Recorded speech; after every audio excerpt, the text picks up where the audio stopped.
you've been working on this for several years then. You did. Oh yeah, as the Indigenous. Excellent. I'm glad you have. Hi.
So just fill in all those seats. We're going to get started in just a few minutes.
Robin is good.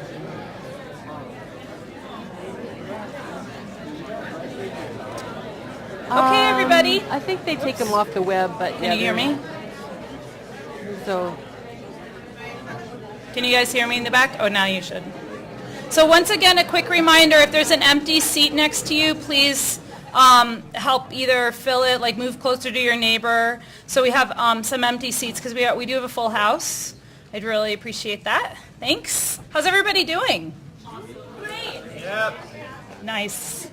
So we're going to just get right into it. We're going to be here for our afternoon plenary session, and then we'll go directly into our afternoon workshop. So this afternoon there are 2 sets of 5 workshops, so those will start up right away. So make sure you check in with your team and see who's going to what. And again, do that divide and conquer. I don't think I have any other announcements, so I'm going to turn it over to Cody to introduce our next speaker.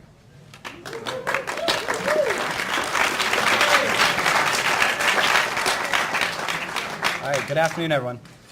Robin Kimmerer is a mother, scientist, decorated professor, and enrolled member of the Citizen Potawatomi Nation.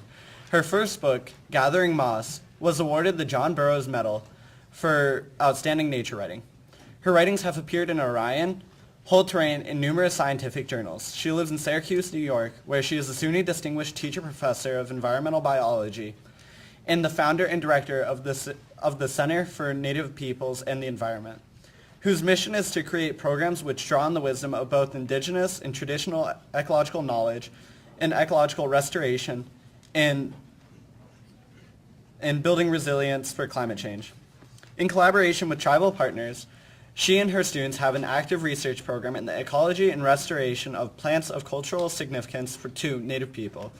She is active in efforts to broaden access to environmental science training for Native students and to introduce the benefits of traditional ecological knowledge to the scientific community in a way that respects and protects Indigenous knowledge. If we can, give a hand for Robin Kimmerer.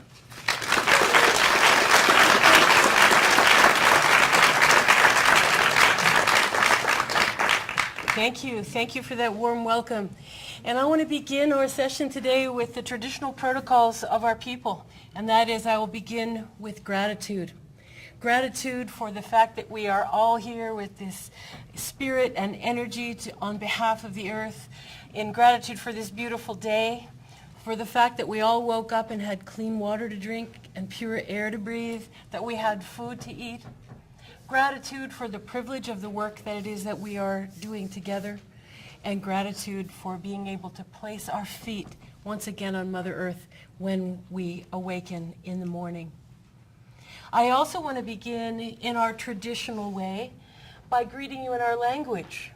And the respectful greeting in Potawatomi language is Bojo. You can say that too. Bojo. Bojo. Shabadaske gish kokwe nadeshnakas. Bodwe wadmi kwenda, megaze dodem minwa mako dodem. Syracuse Nadoch Pia. My name is Light Shining Through Sky Woman in our language. I'm a member of the Bear Clan and of the Eagle Clan, and I am a Potawatomi woman. And Potawatomis are part of the great Anishinaabe Confederacy of 3 different nations in the Great Lakes. By way of introduction, I also want to say how glad I am to be here, and just in the last hour that I've been here, to sit quietly and listen to you, because as an almost elder, it really fills my heart to listen to you. Because when I was sitting in these seats, when I was in high school, back in the Pleistocene, when I was in high school was the first Earth Day, the very first Earth Day. And I was part of that. And it's so exciting for me to see that the things that motivated us back then to stand up on behalf of the earth, but to stand up on behalf of the things that we love are more than human relatives, clean water, clean air, that is continuing. And that's really inspiring to me to sit and listen to you with that same love, that same passion and energy. And also to reflect on the fact that how much that matters. Because of course when we look at the Clean Air Act, at the Clean Water Act, at the Endangered Species Act, at the Wilderness Act, did those all come about after the first Earth Day when I was in high school because of the federal government thought that'd be a darn good idea? Let's do that. Or maybe the corporations led that. Who led it? Who led it on Earth Day? We did. People did. People who were just filled up with this love, with this outrage, with this compassion for the earth led that. And that's why we have them. And so all of the accomplishments that have come from that time, we have to celebrate. We also have to hold in our hearts those things, that continue to be the wounded places of the earth. And those too are the things that bring us together. So I want to tell you a few stories today. I am a scientist, I'm a plant ecologist, a restoration ecologist, but really it's stories that I want to share with you.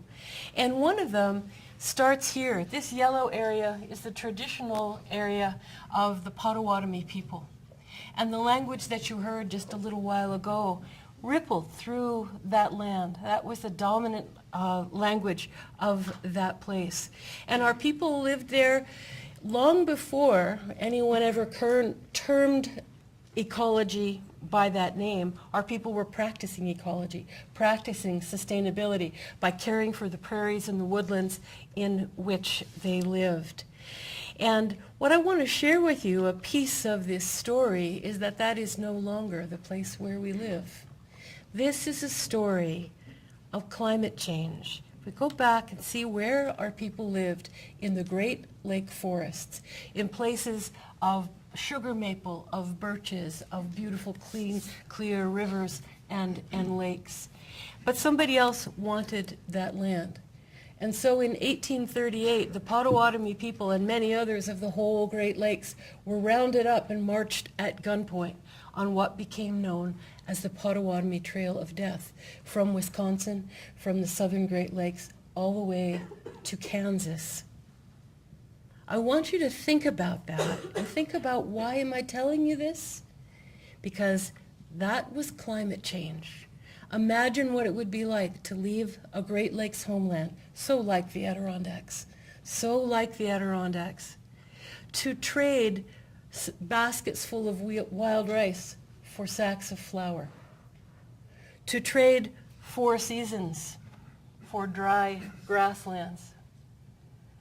What do you eat when your homeland is gone? What are the medicines that you use to cure your family when your homeland is gone? Even people's names. The relative of mine whose name was Light on the Snow.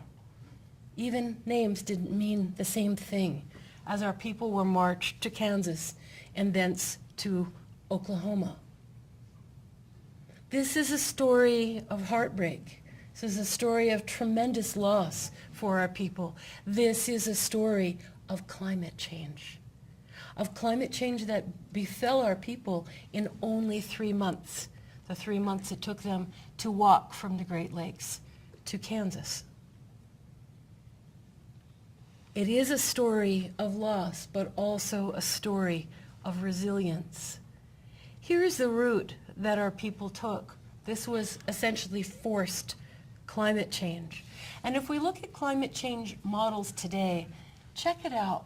This map tells us that the climate of Wisconsin is going to be shifting. Essentially, the climate of Kansas and Oklahoma are walking northward to the climate of Wisconsin in an almost exact mimic of the pathway that our people walked in climate change in 1838. And so once again, people are having to adapt to climate change. And so wouldn't it be useful to think about the fact that all of these people on this heartbreaking trail of climate change and cultural removal, our people survived, our people thrived, our people were incredibly resilient. And as we face climate change and all of the things that I need to move this thing. There we go. Can you still hear me all right? If I move it up there where I won't bump it. So what we really need to be asking ourselves is, how is it that people survived this? What are the sources of cultural resilience? What could we learn from Indigenous people's history and experience about shaping resilience to climate change, which is happening, of course, over a longer period of time, but certainly nonetheless dramatic and ultimately devastating. So what was it? What was it that enabled people to survive in this dramatically new environment? One of the keys for resilience was knowledge sharing, just as you are doing in this conference today. Knowledge sharing. The people of Oklahoma and Kansas shared their knowledge with the people from the north. But even more importantly, people had a facility, an ability that they had learned from all of that time in their homelands of learning from the land. And then the land, learning from the land, the lessons of resilience were in the land. And so we need to be very mindful of cultivating our own capacity to continue to learn from the land. One of the other tools for resilience is in TEK. TEK is the term I had in the beginning there. TEK stands for traditional ecological knowledge. It's indigenous knowledge. And one of the foundational principles of traditional knowledge is reciprocity, that human people have a reciprocal relationship with the landscape. And no matter where you are, whether you're in your original homelands or whether you're in a brand new place like Oklahoma, you bring that philosophy of reciprocity, of the give and take between people and the earth.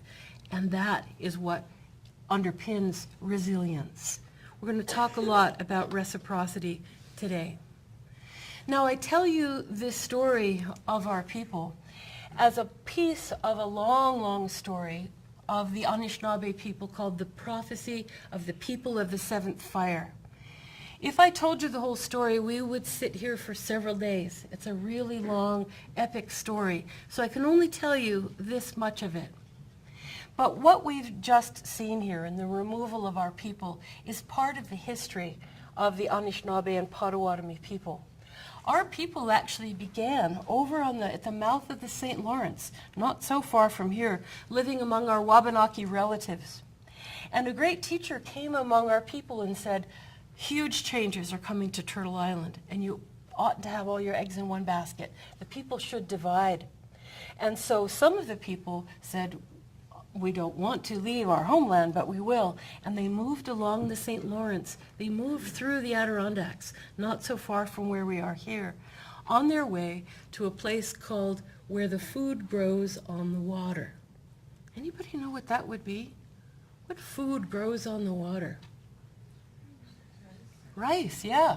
Yeah, this was a teaching to move until you come to the place where the wild rice grows. And so over many generations, our people did this. And each one of these fires in these teachings refers to a historical era of our people. And in these teachings, it tells about how they would get to the place where the food grows on the water, and then it tells of the great changes that came to the people with the presence of newcomers, of the Zaganash peoples. It talks about how the people would become separated from the land, as we see in the story of removal. How the language would be nearly lost. The stories tell about a time when people would go to dip their cup from the stream, and that water was no longer life-giving. It tells about the time when the air will become too hot and thick to breathe. And it tells about the time when our plant and animal relatives will start to turn their faces away from us. And we know that all of that, too, has come to pass. And it's said that in the time of the seventh fire, all the world's people, the newcomers and the indigenous peoples, will together come to a crossroads in which life itself as we know it hangs in the balance. And that is, of course, what has brought us all here today. Because we know that we stand at that forked path. And one of those paths, at least in my imagination and in some of the tales of it, one of those paths is soft and green, and you would want to walk barefoot there. And one of the paths is burnt to a crisp, and it's made out of cinders, and it would cut your feet. So we know what pathway we want to choose. We want to choose that green and barefoot path. But the teachings say, not yet. You can't go down that path until you have something else to carry with you. And it's said that instead of walking down that green path, our work is to turn around and walk back down that ancestor's path and to pick up all that was left behind for us. All of the teachings, the language, the stories, the ceremonies, the history, and indeed to pick up our plant and animal relatives who have been left along that pathway. And once we have all of those things in our bundle, then we can talk about going down that green path. A cautionary tale, a story of teachings of what we need to bring with us on this path of sustainability. More to say about that in just a minute. But as we think about these prophecies of the seventh fire, of everything that has befallen us, these prophecies foretell this time of the biophysical impacts of climate change. And I'm only going to race through these because I know you know them already, but I want to give this as sort of this basis for this pathway that is forking ahead of us. We know that climate change is already bringing us increased storm frequency, right?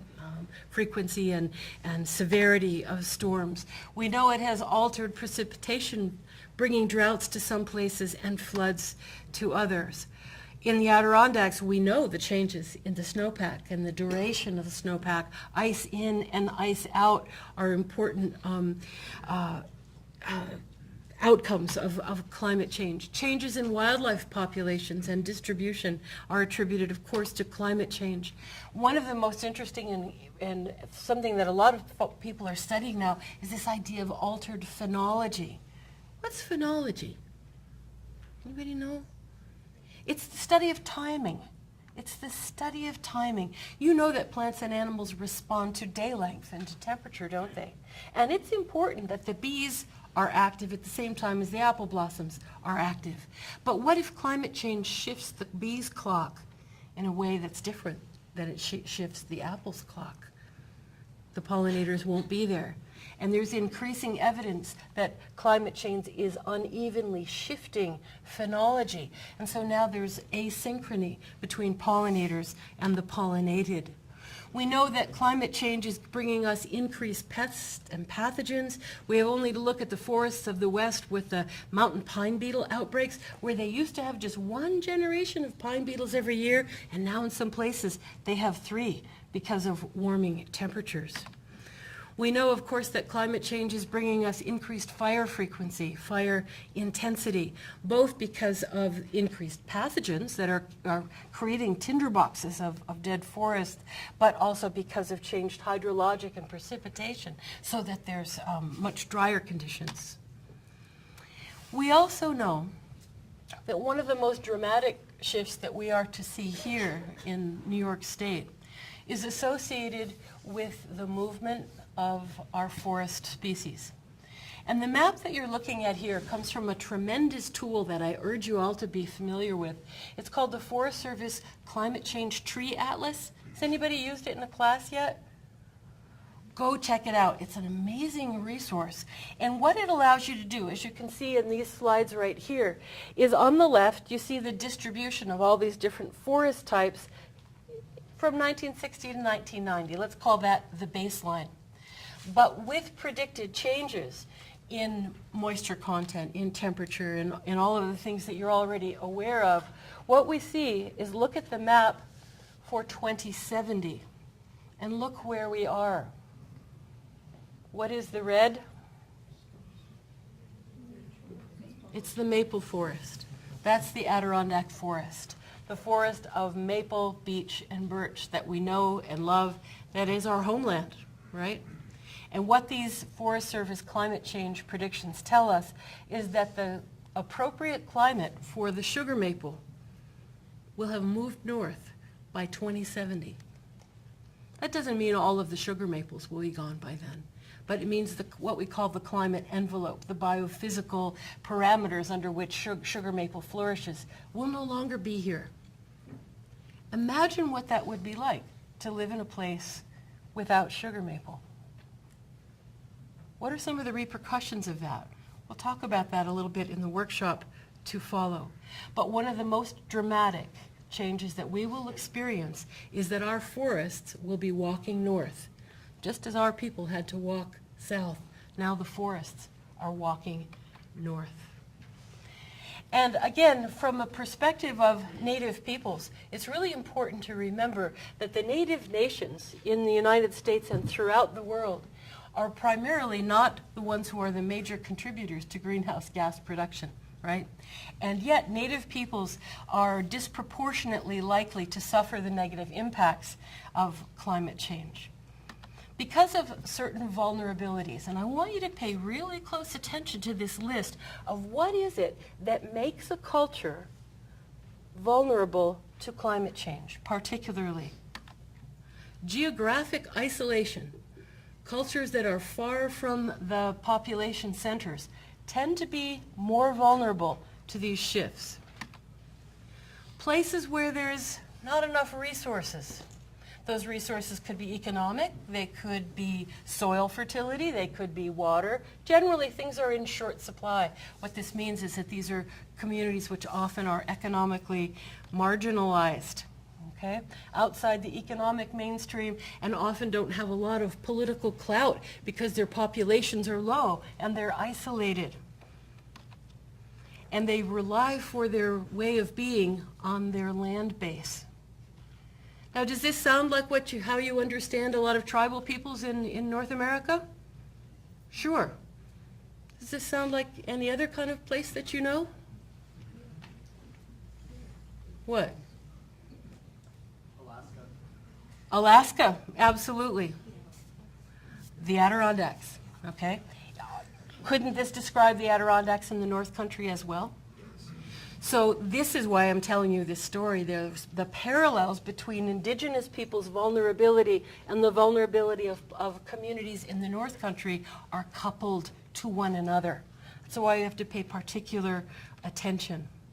And we need to be thinking about what are the biocultural impacts of climate change in our vulnerable communities.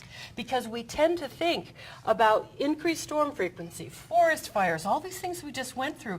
But are those things happening here? No, they are not. But what are the cultural impacts of sugar maples walking away from us? Significant, right? How many of you sugar? Right. And if you're sugar, that's a big part of your life, isn't it? It's a big part of your identity and your culture, to say nothing of economy and syrup on pancakes Sunday morning. This is important to us. This is at risk from climate change. We know, of course, that not all of the changes that are associated with climate chaos are going to be negative. There is the potential that with warming temperatures, there be increases in agricultural productivity, right? The CO2 fertilization effect. We all know that plants need more CO2 in order to grow, right? And in fact, they can grow faster with more CO2 until they run out of water, until they run out of nitrogen, which they will do. So it's a very short-lived pulse, if any. What we know is more likely is that there will be between a 40 and 90% reduction in agricultural productivity, especially in arid zones.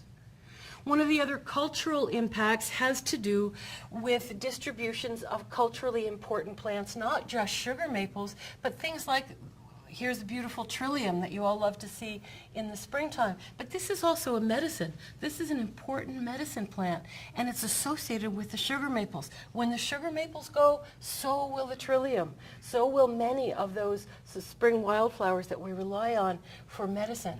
Already, harvesters of herbal medicines, Indigenous peoples who are going out to pick their traditional medicines at the right time, go when those plants aren't even there anymore. They're either too early or they're too late because of shifting climates. There are, of course, changing distributions in plants and animals throughout the country.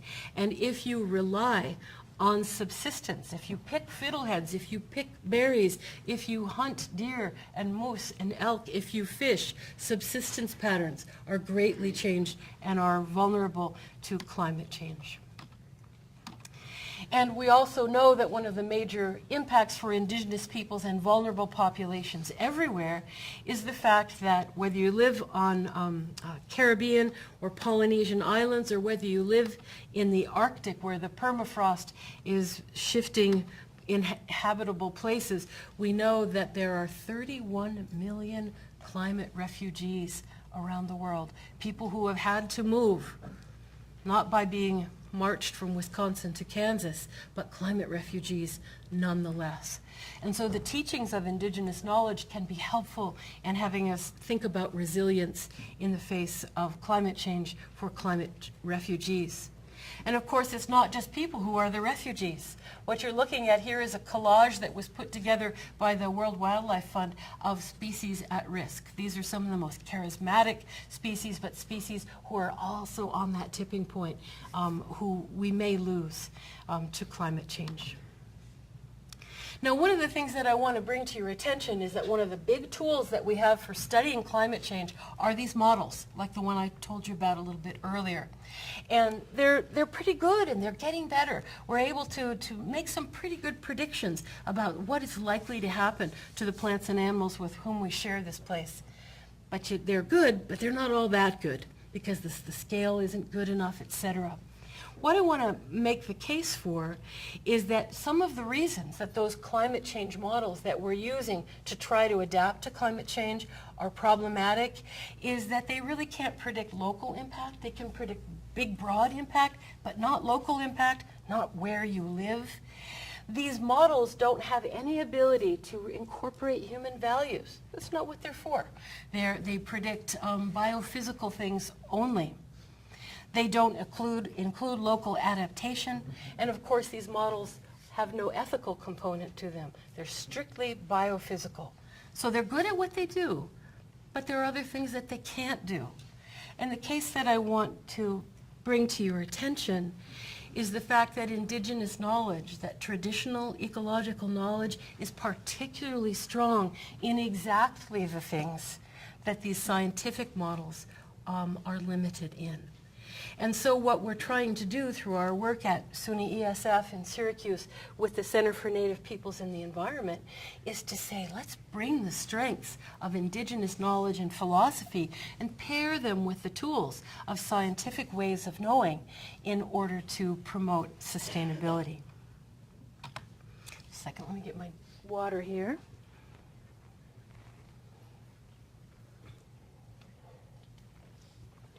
So what I want to return to, the prophecies of the people of the seventh fire, that story did not end at the crossroads, standing at that fork in the road, knowing what path to choose. Remember that the teaching was that before you can choose that green path, you have to turn around and pick up traditional knowledge, pick up Indigenous ethics, ceremony, Indigenous philosophies of sustainability in order to walk down that green path. The other part of this story that I want to share with you is that our elders tell us that it is the people of the seventh fire. In the history of our people, it is the people of the seventh fire who stand at that fork in the road. And it is the people of the seventh fire who have this very hard work to do of picking up knowledge and putting the world back together. And our elders and our teachers of this history and of this prophecy tell us that we are the people of the seventh fire. You and I. The newcomers, the immigrants, the Indigenous peoples, all together. This is the time. This is the time of the seventh fire. And that it is incredibly hard work to go back and pick up and to discern what it is that we should pick up and carry that heavy bundle to heal the world so that we can choose that green path and walk toward the eighth, to light the eighth and final fire of endurance and longevity and harmony here on Turtle Island. And the same prophecies that told us what would happen to the people and to the earth, prophecy that that eighth fire will be lit. It's interesting. I don't really know what to make of prophecy and history, but among our people, we say that time moves in a circle, and so history and prophecy become the same thing. And so, as people of the seventh fire, what is it that we might pick up? What are the tools of this resilience and sustainability that allowed people to endure and adapt in the past? And what can we learn from their experience that we can carry into the future for the work that we are gathered here today to consider? How can we be seventh fire people? How can we renew the world? What is our work? And within traditional ecological knowledge, this is a whole body of scientific knowledge that rarely finds its way into the science classroom. How many of you study traditional knowledge in your science classes? How many of you have ever heard of traditional knowledge in a science class? No. Right. Here we have this whole body of knowledge of people who have been living sustainably in place for millennia, since time immemorial, and we generally don't include it as part of our thinking for sustainability. But what is it in traditional knowledge that we might pick up and use in finding our way forward? Traditional knowledge is absolutely local knowledge of land and animals. It's ecology, it's biology, it's earth science, it's the empirical knowledge of one's place. But notice that in this model, that local knowledge also has to do with how you care for those plants and animals in water and soil in your place. It's land and resource management systems. But who does that work? People do that work. So what are the social institutions that allow that stewardship and caregiving? And most importantly, all of those realms of traditional knowledge are also embedded in worldview, philosophy, the way that we understand the world. And the Indigenous worldview and the Western worldview have many, many differences, some of which have led us to this fork in the road. Traditional ecological knowledge includes agricultural knowledge. How many of you have heard of the Three Sisters? Excellent, good. That's a brilliant example of traditional ecological knowledge, growing those plants together instead of in monoculture. That's a well-known example of TEK. Medicine knowledge. Did you know that about 90% of the medicines that we take actually come from plants? Yeah, so medicine knowledge for research, for health and healing. Population dynamics. Traditional knowledge is rich in understanding about wildlife populations, dynamics and distributions. And of course, it was Indigenous peoples who first raised the red flag about climate change. It was Aleut peoples and Inuit peoples in the Bering Sea who raised the red flag and said, something is wrong here. Something is going on in our food chain. And they began to explain it. And they said, what's going on? And the rest of the world said, it's not science. That doesn't matter. You probably don't know what you're talking about. But they did, because they were holders and practitioners of traditional ecological knowledge. Who holds traditional knowledge? People who live close to the land, who make their living from the land, who have learned to listen to the land, and to have this sense of ethics and philosophy of human beings participating in the well-being of the land. Traditional ecological knowledge includes, this is one of my favorite examples. These people here are farmers in the Andes, Quechua Bolivian farmers. Their traditional ecological knowledge sent some of their elders up to a mountaintop once a year to ask the stars what crops they should plant that year. Now, in the scientific way of thinking, we'd look at that and say, well, that's just folklore, right? The stars can't tell you what crops to plant that year. Well, as it turns out, by looking at the differential visibility of the stars in the star cluster we call the Pleiades, the Seven Sisters, the visibility of the Pleiades varies with the density of ice crystals in the stratosphere. So sometimes they're bright, sometimes they're dim. That brightness and dimness and the ice crystals vary with the temperature of the ocean in the South Pacific. What were these people doing with folklore? They were predicting El Nino years and adjusting their agriculture every year accordingly by looking at the visibility of the stars. That's the depth of traditional ecological knowledge, which science tends to dismiss. This is the kind of knowledge that we can reclaim and bring to bear on sustainability. Traditional knowledge includes things like traditional land management. What you're looking at here is a bit of a fragment of a tallgrass prairie. You probably know that the tallgrass prairie is one of the, probably the most endangered ecosystem in North America. Anybody know why? It covered most of the midsection of the country.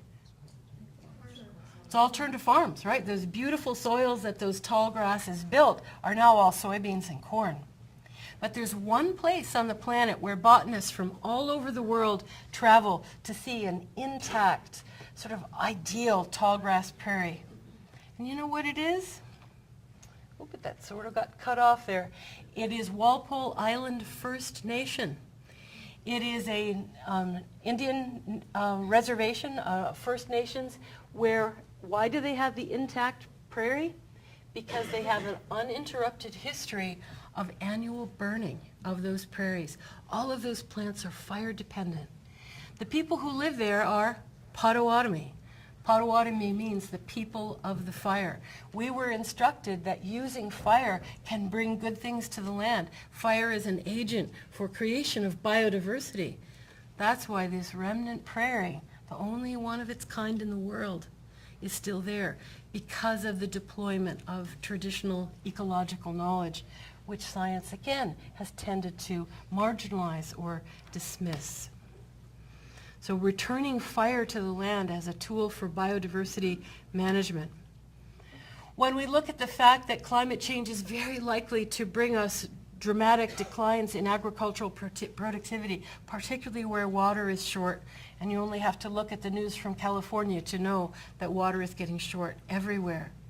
But are there people on the planet who have known how to coax corn, beans, and squash out of desert soils? Indeed, there are. It's the Pima, the Pueblo peoples of the desert Southwest using traditional knowledge, not by adding more water to the system, but by working with the plants and the available water that's in that watershed, working with nature rather than against it. The knowledge of alternative food plants. You've probably all seen the maps about how our food supply is dramatically going to shift as climate change shifts. But you know what? We as a society eat, it's sad to say, we eat about 10 plants. You know what they are, like sugar, wheat, corn, soybeans. Most of our diet is actually focused on very few plants. There are a lot of other edible, really nutritious plants that are out there that indigenous people have cultivated and domesticated. You know what a great example of that is? Quinoa. Who eats quinoa? Right. But probably 20 years ago, did your parents eat quinoa? No, it's a so-called new food, right? It's not a, thank you for laughing, right. It's not a new food. It's an ancient indigenous food from traditional knowledge.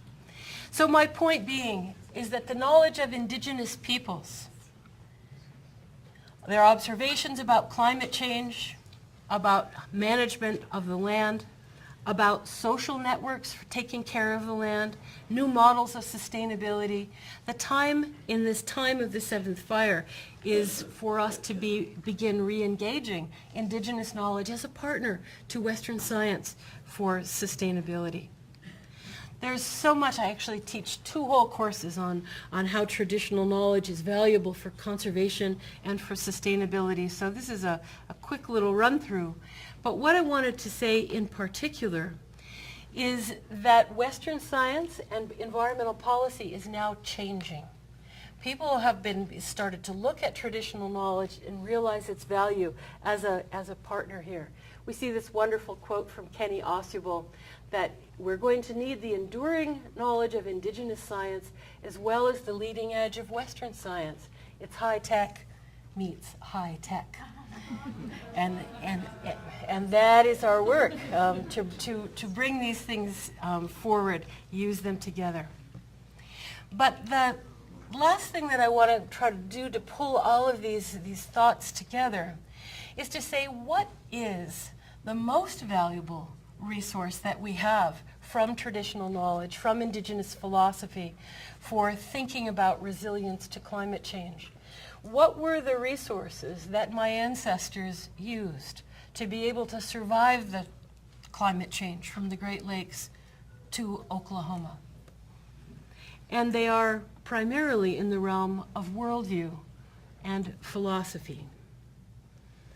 One of the most important teachings that I would share, and we'll talk about a little bit more in the workshop, is a teaching known as one bowl and one spoon. And in our ceremonies, there are always berries present. They're always passed around in a wooden bowl to remind us of this teaching, that the earth is like this bowl of berries.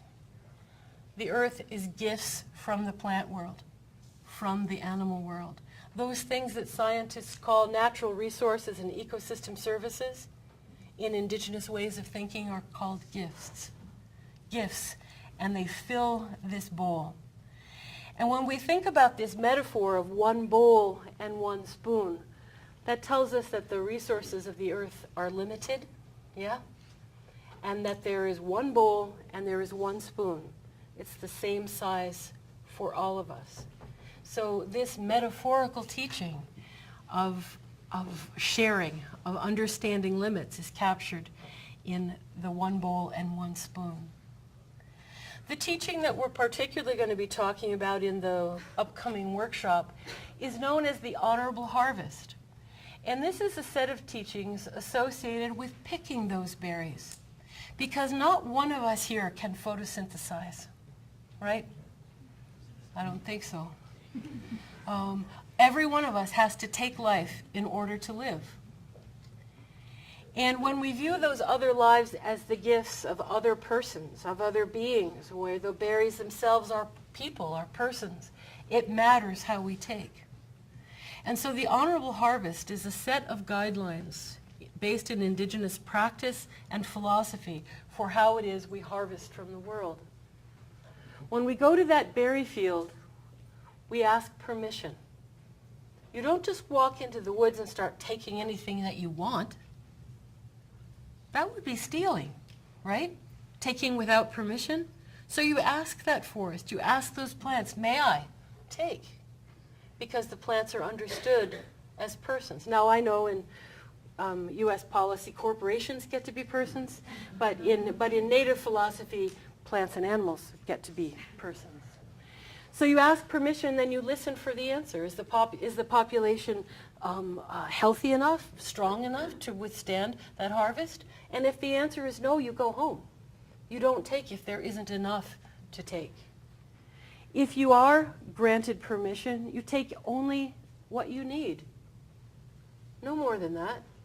And we live in a society that is constantly pressuring us to take everything we can get, not just what it is that we need. This doctrine of self-restraint, take only what you need. Use everything that you take. It seems so easy, but we've really forgotten that the pathway to having enough is to use everything that you have and take care of everything that you have. Minimize harm. Take from the earth in a way that minimizes harm. You don't have to use a bulldozer if a digging stick will do. Think about the way that we harvest. Share everything that you've taken, just as the earth has shared it with you. Take only that which is given to us. And once you have obeyed all these rules and filled your basket with berries, now these philosophies don't just have to do with berries, do they? They have to do with what you go to the store and buy as well. They have to do with everything that we take from the earth. You say thank you. You be grateful. And you may think that gratitude is just kind of weak tea. It's just polite, isn't it, to always say thank you. But gratitude is actually a radical act. Because when you are grateful to those berries, when you're grateful to that water, when you're grateful to that soil, you are acknowledging the fact that your life is utterly dependent on it. And what does gratitude do for you? If I give you a gift, if a family member gives you a gift, what do you want to do in addition to saying thank you? Give them something back. You want to give them something back. And that's why gratitude is so powerful, because gratitude is the door to reciprocity, to having you understand that we cannot just take, we cannot just receive without also giving back. Now, I'm a plant ecologist. Looking at the laws of thermodynamics and biophysical systems is what I do. We call these negative feedback loops. That's how harmony in nature is maintained, is by reciprocity, by giving back. And it's true in a physical sense, and it's true in a cultural sense as well, to always reciprocate the gift. To know that we as human people are not just takers. We are not just consumers, but we are givers as well. That each and every one of us has our own gifts that we can give back in return for these gifts of the earth that shower us every day. And if we embrace this notion that we are more than consumers, that we are co-creators of the well-being of the planet, then we are on our way to walking down that green pathway. Thank you.